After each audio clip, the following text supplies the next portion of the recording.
Je devais avoir 7 ou 8 ans quand, pour la première fois, j'ai été percuté par ce thème irrésistible d'une série que j'adorais. Un thème signé Lalo Schifrin. Encore aujourd'hui, ça continue à me faire le même effet, ou presque. Juste après, il y a eu Manix, toujours de Lalo Schifrin, avec son générique en split screen et sa musique très californienne.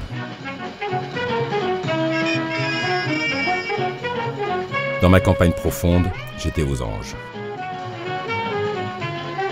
Un peu plus tard, j'ai croisé également le générique d'une autre série, Starsky et Hutch, et là encore, c'était parfait, de plus en plus électrique.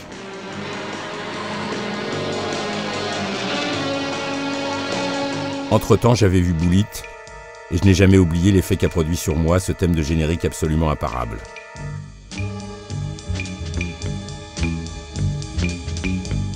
Dans la carrière de Schifrin, un sommet.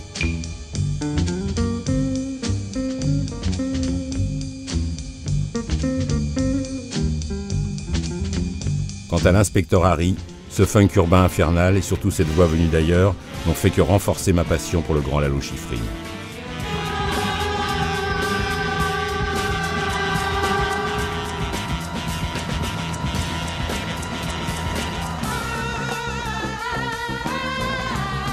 Dans le genre funk, je n'ai jamais boudé mon plaisir devant l'impressionnant thème de Magnum Force, deuxième volet des aventures de Dirty Harry.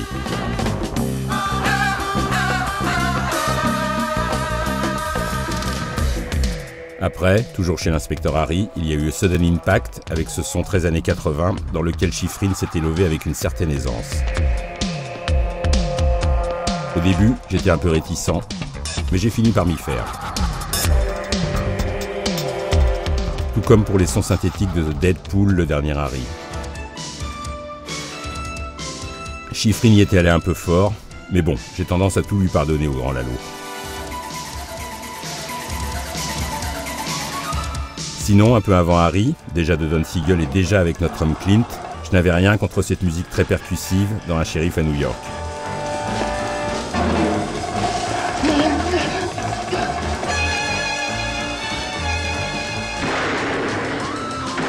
Pour Don Siegel, Schifrin avait également signé la musique de Tuer Charlie Varick, dont j'adore définitivement ce hold-up hautement rythmique.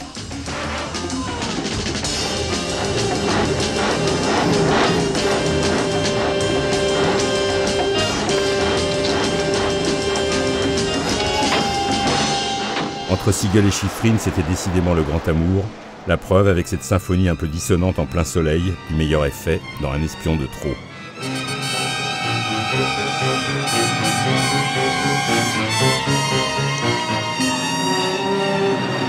Et puis, je ne risque pas d'oublier la partition des proies, aux couleurs un peu angoissantes. Je me souviens que cette musique m'avait vraiment remué, et le film aussi d'ailleurs.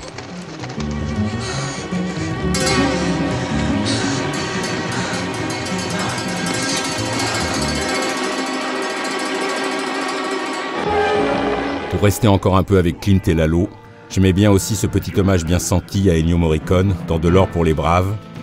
Entre compositeurs, il faut bien s'entraider.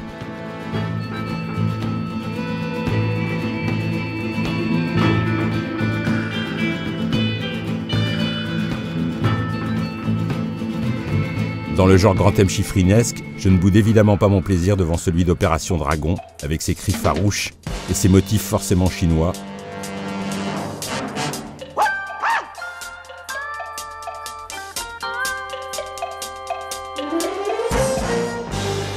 Tiens, ça me donne envie de me battre.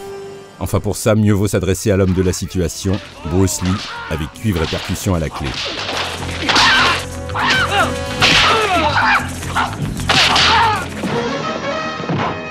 Dans le même genre, j'aimais assez cet autre combat de Golden Needles. Schifrin était toujours de la partie et ce n'était vraiment pas pour me déplaire. Mais je préférais encore cette chorégraphie éblouissante de Jackie Chan dans le chinois. Comme on dit, ça le fait grave.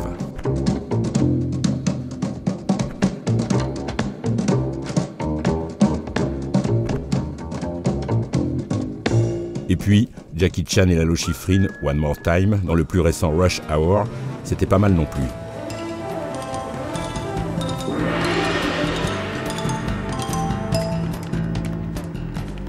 puisqu'on parle de stars, je n'oublie pas que Lalo Schifrin a débuté à l'écran avec Alain Delon dans Les Félins de René Clément. Cette visite guidée à la lampe de poche et au clavecin était vraiment du meilleur effet.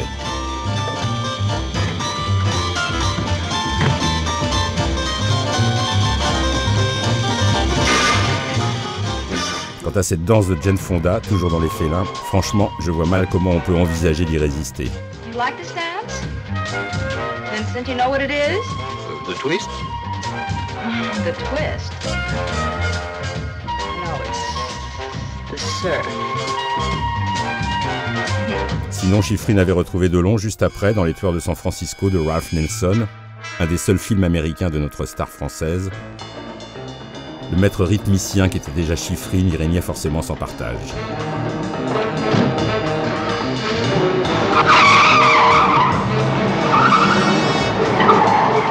Ça me fait penser à cette guimbarde obsédante dans Les Frères Siciliens de Martin Ritt. J'adore.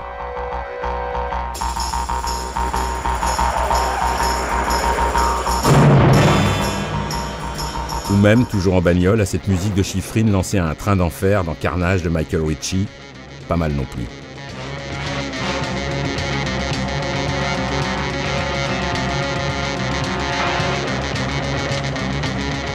Sinon, parmi les grands thèmes de Schifrin, ici un peu plus mélodieux, j'aimais particulièrement celui de Luc la main froide, de Stuart Rosenberg avec cette harmonica nostalgique à souhait.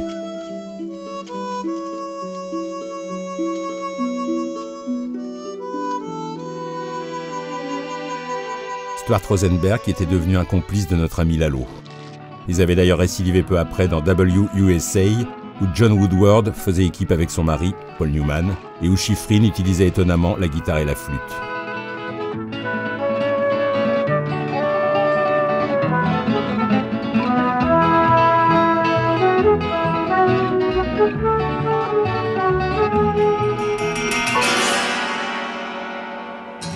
Dans Brubaker aussi, il y avait de la guitare, comme une marque de l'alliance entre Rosenberg et Schifrin.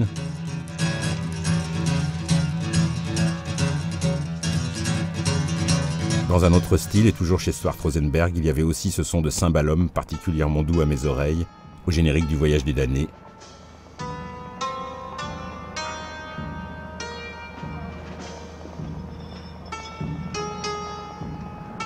Et puis encore les bourdonnements bien flippants d'Amityville, toujours de Stuart Rosenberg. Lalo Schifrin était décidément un sorcier.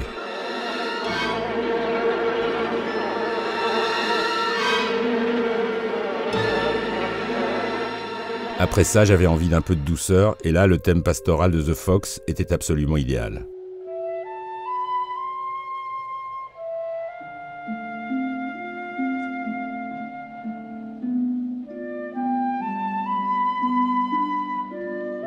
Un thème magnifique, passé pourtant inaperçu, avant qu'il ne devienne ceci.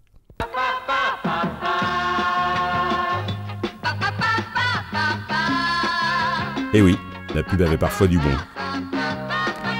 Bon, chez Lalo Schifrin, il y avait aussi des chansons, comme celle de Cincinnati Kid, interprétée par le grand Ray Charles et mise en musique par Schifrin, un sommet.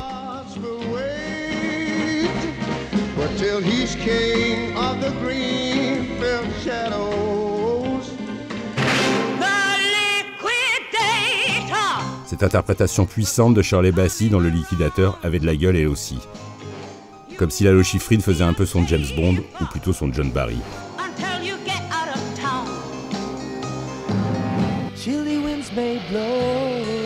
Dans un tout autre genre, un peu plus californien, j'avais un certain goût pour la chanson du seul film américain de Roger Vadim, Si tu crois fillette.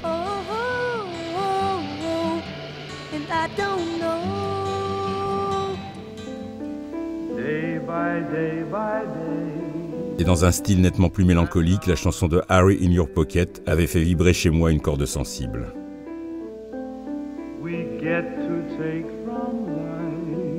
Décidément, Lalo était capable de tout.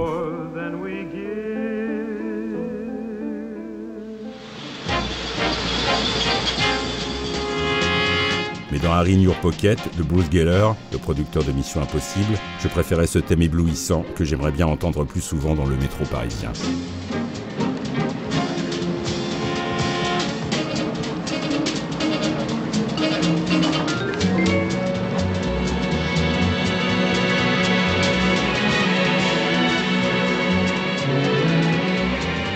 Sinon, comme moyen de transport, il y avait aussi le roller coaster. Ça lui allait comme un gant à Lalo, avec ses flûtes et percussions acid jazz avant la lettre.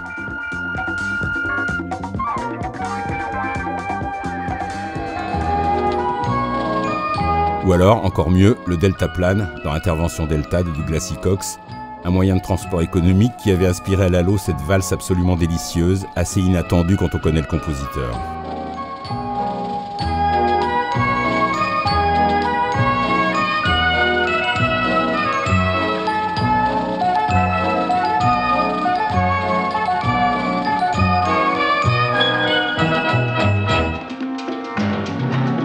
Dans le genre curiosité, il y avait aussi ce biopic du Che, réalisé par Richard Fleischer à la fin des années 60, avec Omar Sharif dans le rôle titre, et toujours notre ami Lalo à la recherche de ses racines latino-américaines.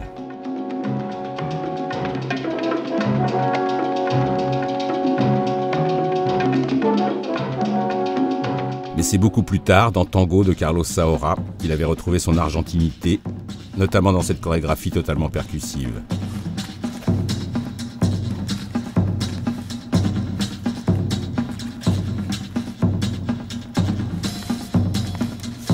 Une danse qui m'avait fait penser à celle de THX 1138, d'un autre genre certes, mais toujours à base de percussion.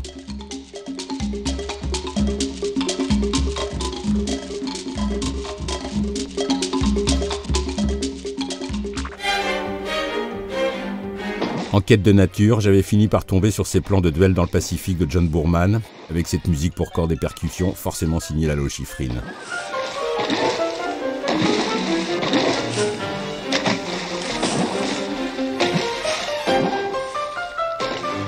Un Lalo Schifrin qui ne dédaignait pas non plus les paysages normands, qui lui avait inspiré cette musique très lyrique dans L'Aigle s'est envolé de John Sturges.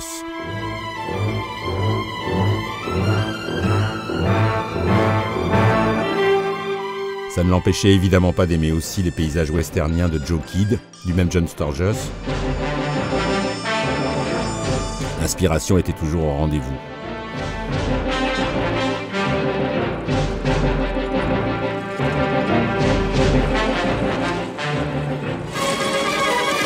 Ami des chevaux, Lalo Schifrin avait parfaitement mis en musique cette chevauchée fantastique dont on l'appelait Milady de Richard Lester.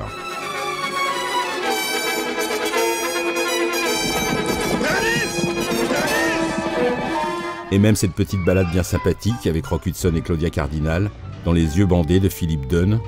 C'était peut-être un peu moins frénétique, mais enfin, ça avait quand même un sacré charme.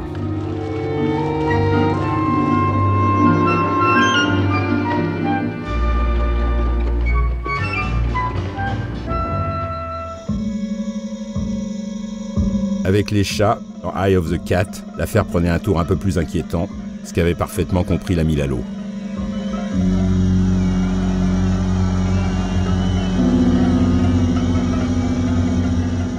Dans le bestiaire chiffrinesque, je préférais peut-être encore les rhinocéros de Rhino d'Ivan Tors, avec un Lalo Schifrin au mieux de sa forme.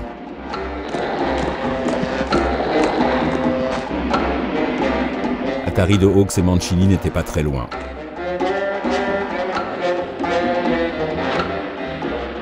Mais comme toujours, j'avais gardé le meilleur pour la fin, avec des insectes et des hommes, un drôle de documentaire dans lequel, au début des 70s, Lalo avait déployé tous ses talents, du funk pour les araignées, To the male black widow, the most exciting part of sex is to escape.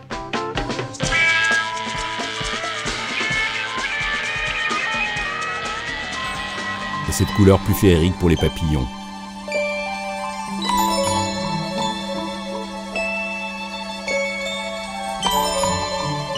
Le genre d'image et de musique que je pouvais regarder à l'infini et qui me permettait de vous laisser avec Lalo Schifrin, génie au talent innombrable, l'enchanteur de mon enfance, une fois pour toutes.